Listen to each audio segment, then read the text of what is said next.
సాధారణంగా మార్చి నెల వచ్చిందంటేనే మనకు గుర్తొచ్చేది వేసవి తాపం, ఎండలు మొదలవుతాయి అనుకుంటాం. కానీ ఈ ఏడాది మార్చి మాత్రం ఒక రోలర్ కోస్టర్ రైడ్ లా ఉంది. ఉదయం పూట తీవ్రమైన ఎండ ఉంటే సాయంత్రానికి ఒక్కసారిగా వాతావరణం చల్లబడి ఉరుములు మెరుపులతో కూడిన వర్షాలు, కొన్ని చోట్ల అయితే వడగళ్ల వానలు కూడా కురుస్తున్నాయి. అసలు మార్చి నెల ఎందుకింత అన్ప్రెడిక్టబుల్ గా మారింది? అసలు సోషల్ మీడియాలో చూస్తేనేమో దీని వెనుక బిల్ గేట్స్ ఉన్నారని, ఆయన సూర్యుని ఆపేస్తున్నారని వందల వీడియోలు.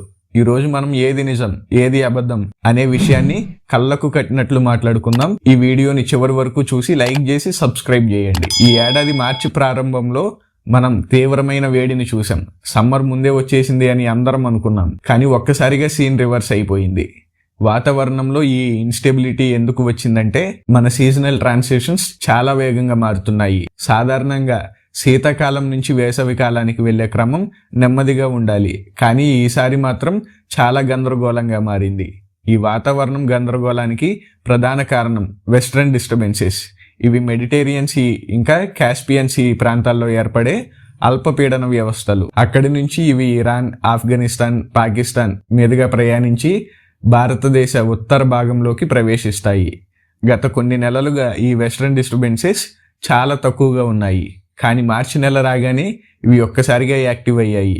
ఈ అకస్మాత్తు యాక్టివిటీ వల్లే దేశవ్యాప్తంగా వాతావరణం తలకిందులయ్యింది. కేవలం వెస్ట్రన్ డిస్టర్బెన్సెస్ మాత్రమే కాదు, దీనికి మరికొన్ని అంశాలు కూడా తోడయ్యాయి. గాలిలో ఏర్పడిన సైక్లానికల్ సర్క్యులేషన్ వల్ల తేమ అంతా ఒక చోటే చేరుతుంది. బే ఆఫ్ బెంగాల్ నుంచి వస్తున్న తేమతో కూడిన గాలులు ఈ తుఫాను పరిస్థితులకు ఇంధనంలా పనిచేస్తున్నాయి. ఇప్పుడు అసలు వడగళ్ల వాన ఎలా పడుతుందో చూద్దాం. నేల వేడెక్కడం వల్ల వేడిగాలులు పైకి వెళ్తాయి. వీటిని వామ్ అప్ డ్రాఫ్ట్స్ అని అంటారు.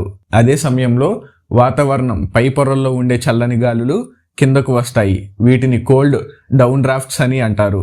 ఈ రెండు విభిన్న గాలులు తలబడినప్పుడు వాతావరణంలో తీవ్ర ఇన్స్టెబిలిటీ అనేది ఏర్పడుతుంది. నీటి బిందువులు గడ్డగట్టి వడగళ్ల రూపంలో కిందకు పడతాయి. మార్చి నెల అనేది ఒక ట్రాన్సిషనల్ మంత్, అంటే శీతాకాలం ముగిసి వేసవికాలం ప్రారంభమయ్యే సమయం. ఈ సమయంలో నేల వేగంగా వేడెక్కుతుంది, కానీ గాలిలో ఇంకా తేమ శాతం మిగిలి ఉంటుంది. ఇలాంటి క్లాషెస్కి మార్చి నెల సహజంగానే మద్దతు ఇస్తుంది. అందుకే ఈ అకస్మాత్తు మెరుపులు, పిడుగులు మరియు వడగళ్ల వానలు మనల్ని ఆశ్చర్యపరుస్తున్నాయి. చూసారుగా, వెస్ట్రన్ డిస్టర్బెన్సెస్, అరేబియా మరియు బంగాళాఖాతం నుంచి వస్తున్న తేమ మరియు నేల వేడెక్కడం, ఇవన్నీ కలిసి ఈ మార్చిని ఒక మిస్టరీలా మార్చేశాయి. దీనివల్ల రైతులకు పంట నష్టం కలగడమే కాకుండా సాధారణ ప్రజల ఆరోగ్యంపై కూడా ప్రభావం పడుతుంది. ఈ మధ్య సోషల్ మీడియా ఫీడ్లో ఒక వింతైన వార్త కనిపిస్తూనే ఉంటుంది కదా మనందరికీ. లైక్ బిల్ గేట్స్ ఇండియాలో వర్షాలను కంట్రోల్ చేస్తున్నారు, ఆర్టిఫిషియల్ రెయిన్స్ ద్వారా వాతావరణాన్ని మార్చేస్తున్నారు అంటూ కొన్ని రీల్స్కి అయితే 10 మిలియన్ వ్యూస్తో దూసుకుపోతున్నాయి. అసలు ఒక వ్యక్తి 1000 కిలోమీటర్ల దూరంలో ఉండి మన దేశ వాతావరణాన్ని మార్చడం సాధ్యమేనా అసలు? లేక దీని వెనుక ఏదైనా బలమైన సైన్స్ ఉందా? ఈరోజు ఈ వీడియోలో చూద్దాం. వైరల్ అవుతున్న ఈ రీల్స్ ప్రకారం బిల్ గేట్స్ జియో ఇంజనీరింగ్ ప్రయోగాలు చేస్తున్నారని, దానివల్లే ఉత్తర భారతదేశంలో అకాల వర్షాలు కురుస్తున్నాయని సోషల్ మీడియాలో జనం నమ్ముతున్నారు. ఈ ప్రయోగాల ద్వారా సన్ రైజ్ ని అడ్డుకుంటున్నారని, ఆర్టిఫిషియల్ క్లౌడ్స్ సృష్టిస్తున్నారని రకరకాలుగా కథనాలు పుట్టుకొస్తున్నాయి.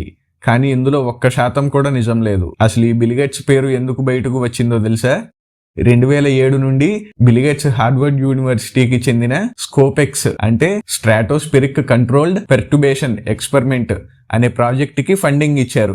ఈ ప్రాజెక్టు ఉద్దేశం ఆకాశంలోకి అంటే మేఘాలపైన కాల్షియం కార్బోనేట్ అనే కెమికల్ ని స్ప్రే చేస్తే అది సూర్యుని వచ్చే వేడి కిరణాలను ఈ కాల్షియం కార్బోనేట్ రేణువులు తిరిగి అంతరిక్షంలోకి పంపేస్తాయి. సన్ రైజ్ నేరుగా భూమిని తాకకపోవడం వల్ల భూమి యొక్క టెంపరేచర్స్ తగ్గుతుంది.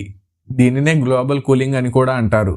గతంలో సల్ఫేట్స్ వాడాలని అనుకున్నారు, కానీ ఇవి ఓజోన్ లేయర్ని డ్యామేజ్ చేస్తాయని తెలిసి కాల్షియం కార్బోనేట్ మాత్రం ఓజోన్ లేయర్ని డ్యామేజ్ చేయదు అండ్ అక్కడ ఉండే న్యూట్రలైజ్డ్ యాసిడ్స్ దాన్ని రక్షించే అవకాశం ఉందని శాస్త్రవేత్తలు భావిస్తున్నారు. కానీ ఇక్కడ మీరు తెలుసుకోవాల్సిన అసలు పాయింట్ ఏంటంటే, ఈ ప్రాజెక్టును 2024 మార్చిలోనే స్వయంగా హార్వర్డ్ యూనివర్సిటీ రద్దు చేసింది. అసలు ఒక్క ప్రయోగం కూడా ఆకాశంలో జరగలేదు. మరి మన దగ్గర పడుతున్న వర్షాలకు ఆయన్ని ఎలా లింక్ పెడతాం? ఇది కేవలం వ్యూస్ కోసం సృష్టించిన ఒక భయం మాత్రమే. బిల్ గేట్స్ ప్రాజెక్ట్ ఆగిపోయింది కదా అని మనం రిలాక్స్ అయిపోవచ్చా అంటే లేదు. ఇక్కడే అసలైన ట్విస్ట్ ఉంది. సోలార్ జియో ఇంజనీరింగ్ అనే ఈ కాన్సెప్ట్ ఇప్పుడు ఒక పెద్ద బిజినెస్ అయిపోయింది. మేక్ సన్సెట్స్ అనే కంపెనీ గురించి విన్నారా? వీళ్ళు ఎవరి పర్మిషన్ లేకుండానే మెక్సికోలోని ఆకాశంలోకి బెలూన్లు వదిలి ఇలాంటి ప్రయోగాలు చేశారు. వీళ్ళ వాదన ఏంటంటే, మేము భూమిని చల్లబరుస్తున్నాం, మాకు డబ్బులు ఇవ్వండి అని. ఇది ఎలా ఉందంటే, మనం ఇంట్లో ఏసీ సరిగ్గా పని చేయట్లేదని ఇంటిపైన ఎవరో తెలియని వ్యక్తి వచ్చి కెమికల్స్ చల్లుతున్నట్లు ఉంది. దీనివల్ల మనకు వచ్చే లాభం కంటే నష్టమే ఎక్కువని సైంటిస్టులు నెత్తి నోరు కొట్టుకుంటున్నారు. ఇప్పుడు అసలు పాయింట్కి వద్దాం. ఈ ప్రయోగాలు ఎక్కడో అమెరికాలోని మెక్సికోలో చేస్తే మనకెందుకు భయం? మన ఇండియా ఒక మాన్సూన్ కంట్రీ. అంటే మన జీవితం, మన తిండి అంతా ఋతుపవనాల మీద ఆధారపడి ఉంటుంది. ఒకవేళ ఈ జియో ఇంజనీరింగ్ ద్వారా వాళ్ళు ఆకాశంలో పొరను సృష్టిస్తే అది భూమిని చల్లబరుస్తుంది. భూమి చల్లబడితే సముద్రం నుంచి వచ్చే మేఘాలు గమనం మారిపోతుంది. మన దేశంలో పడే వర్షాల శాతం 5 to 7% తగ్గిపోయే అవకాశం ఉంది. మీకు తెలుసా, మౌంట్ పినాటుబో అనే అగ్నిపర్వతం పేలినప్పుడు దాని నుంచి వచ్చిన బూడిద వల్ల ప్రపంచ ఉష్ణోగ్రత తగ్గింది. కానీ అదే సమయంలో ఇండియాలో వర్షాలు కూడా తగ్గిపోయాయి. రైతులు చాలా ఇబ్బంది పడ్డారు.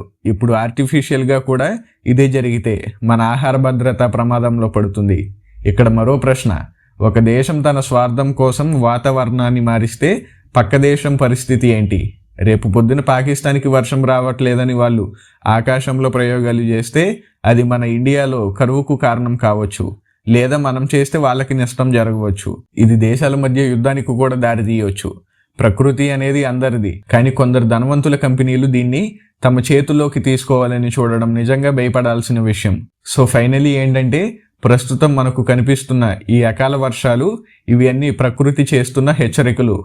దీనికి గ్లోబల్ వార్మింగ్ కారణం తప్ప బిల్ గేట్స్ తన రిమోట్తో చేస్తున్న మాయ కాదు. కానీ భవిష్యత్తులో ఇలాంటి ప్రయోగాలు జరిగే అవకాశం కూడా ఉంది.